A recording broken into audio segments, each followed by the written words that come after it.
If you ever scrolled through a big Excel file and lost track of what each column actually is, freezing your header or your first column can fix that. I'll show you. So in this file, if I start scrolling down, I lose sight of what each column actually represents. It can get confusing. So to fix that, go to the View tab. Under Freeze Panes, we'll choose to freeze the top row or the first column. So I'll start with the top row, and now as I scroll down on my spreadsheet, I'm going to see that header regardless of where I am. But maybe I want to freeze multiple rows and columns at the same time, like the header on the top and the student name and number on the left. So to do that, we'll click the first cell that we're okay not seeing as we scroll. In this case, is the first quiz score, 82.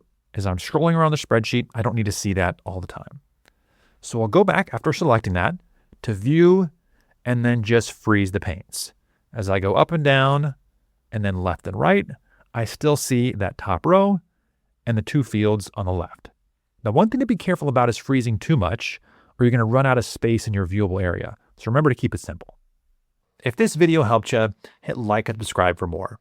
And if you want to go deeper, I have a full Excel course in the links below.